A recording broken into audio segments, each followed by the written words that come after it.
есть такое понятие, как культурное достояние народа.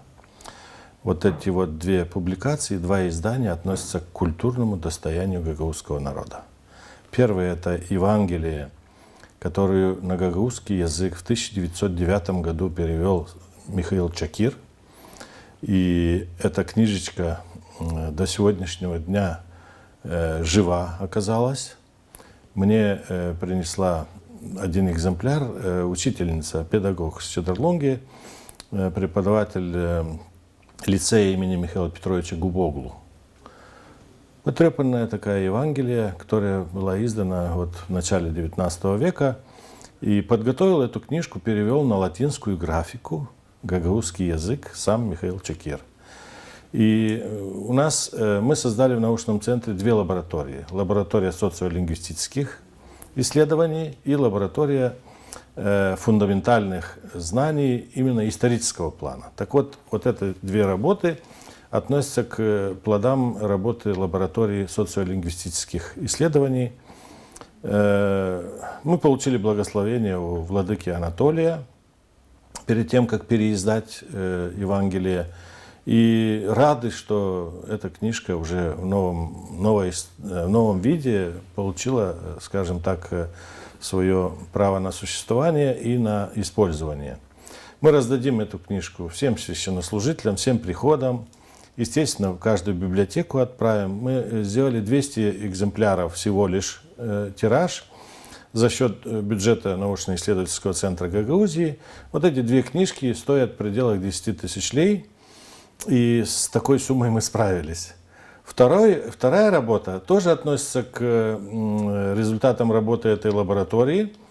Это результат поездок наших экспедиционных в Казань, где мы откопали эту книжку, наречия гагаузов, значит, тюркские наречия, которые в свое время транслитерировал с арабского языка на русский сам Машков Валентин Александрович.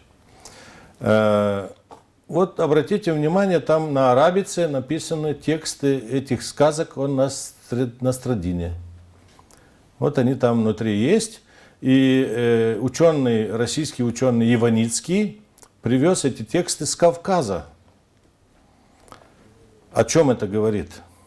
Исследования наши показывают, что на всем историческом пути нашего гагаузского языка были разные периоды, когда народ использовал разные алфавиты. Если начало наше, мы говорим, что предки наши, племена, тогда еще не был сформирован гагаузский народ, как и другие народы. Так вот, эти кочевые племена, выйдя с Алтая и передвигаясь в сторону Европы, дойдя до Кавказа, они использовали арабский алфавит. Там на Алтае архонские письмена используют, архонский алфавит, архонский, енисейский. И так, если дальше пойти до сегодняшнего дня дойти, 5 алфавитов использовали гагаузы на всем протяжении своего пути сюда, в Бессарабию. Значит, вот второй алфавит – это арабица, которая использовалась и писали в 1895 году. Эти исследования провел Иваницкий, а Машков перевел их на русский язык и транслитерировал. Очень интересная сказка про... Там 2 сказки всего лишь мы взяли, чтобы показать, как писали на арабице наши предки.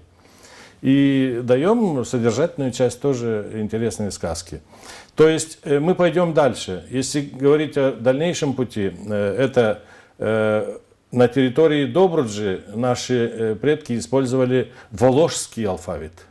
Валахия была такая территория. Потом, впоследствии, она объединилась, было создано румынское государство. Так вот, воложский алфавит. Потом уже перешли на кириллицу, и с кириллицы мы уже перешли сегодня на латиницу. То есть 5 видов алфавитов.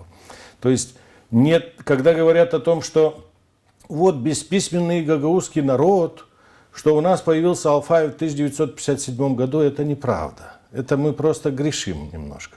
Надо просто заниматься исследованиями и вытаскивать документы. А документы вот они упрямая вещь.